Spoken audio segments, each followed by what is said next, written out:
सड़क से सियासत। राहुल गांधी का आक्रामक रुख और विपक्ष की नई राजनीति। श्री गांधी अपनी राजनीति में निरंतरता लाने का प्रयास करते दिख रहे हैं और इस प्रक्रिया में वे उस आलोचना का जवाब दे रहे हैं जिसमें उन्हें एक अस्थिर राजनेता बताया जाता है। छात्रों के विरोध प्रदर्शन को लेकर प्रधानमंत्री आवास के बाहर अचानक दिए गए धरने के एक महीने बाद पैलेट गन के शिकार साहिल लोचव की शिकायत पर एफआईआर दर्ज कराने के लिए पार्लियामेंट स्ट्रीट पुलिस स्टेशन के बाहर लोकसभा में विपक्ष के नेता राहुल गांधी का बिना किसी पूर्व घोषणा के किया गया विरोध प्रदर्शन एक नई राजनीतिक रणनीति को दर्शाता है।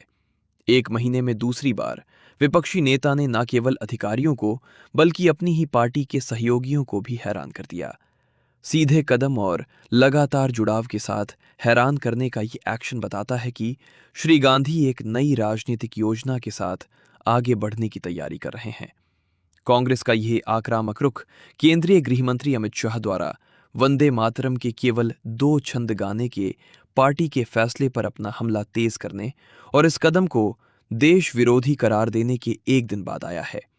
हालांकि श्री गांधी ने राजनीतिक ध्यान को राष्ट्रवाद की बहस से हटाकर प्रदर्शनकारी छात्रों के खिलाफ पैलेट गन के इस्तेमाल और सबसे महत्वपूर्ण रूप से गृह मंत्रालय की भूमिका पर केंद्रित करने की कोशिश की, जिसके मुखिया श्री अमित शाह हैं।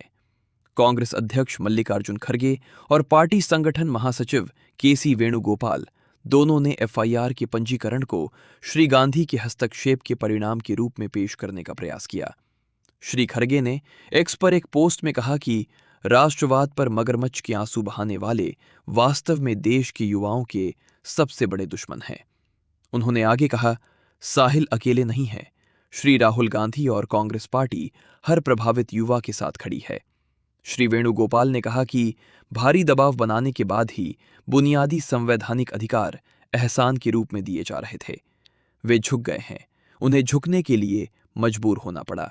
उन्होंने एक्स पर एक पोस्ट में दावा करते हुए कहा कि श्री लोचव को पैलेट से लगी चोटों पर कार्रवाई की मांग को लेकर श्री गांधी द्वारा घंटों विरोध प्रदर्शन करने के बाद दिल्ली पुलिस एफआईआर दर्ज करने के लिए मजबूर हुई। व्यक्तिगत रूप से मामले की पैरवी करके और आखिरकार ये सुनिश्चित करके कि श्री लोचव द्वारा मांगी गई एफआईआर दर्ज हो जाए, श्री गांधी अपनी राजनीति में निरंतरता लाने का प्रयास करते दिख रहे हैं और इस प्रक्रिया में वे उस आलोचना का जवाब दे रहे हैं कि वे एक अनिरंतर राजनेता हैं। सड़क के विरोध प्रदर्शन एक बड़े राजनीतिक गणित की ओर भी इशारा करते हैं। जन जेड मतदाताओं के बीच एक अलग जनाधार तक पहुंचना और उसे तैयार करने का प्रयास करना। ये एक ऐसी पीढ़ी है जो 2029 के लोकसभा चुनाव तक मतदाताओं का एक बड़ा हिस्सा होगी। कुछ अनुमानों के अनुसार तब तक 18 से 29 आयु वर्ग में 37 से 40 करोड़ मतदाता हो सकते हैं। अपनी राजनीति को बार बार सड़कों पर ले जाने के श्री गांधी के फैसले में एक सूक्ष्म संदेश भी छिपा है। विपक्षी नेता लगातार ये आरोप लगाते रहे हैं कि संस्थाएं पक्षपाती हो गई हैं और संवैधानिक सुरक्षा उपाय कमजोर हो रहे हैं। पुलिस अधिकारियों का सीधे सामना करके वे ये संकेत दे रहे हैं कि संस्थाओं को ये स्वीकार करना चाहिए कि राजनीतिक सत्ता स्थायी नहीं है और राजनीतिक विपक्ष निष्पक्ष और पारदर्शी जवाब का हकदार है।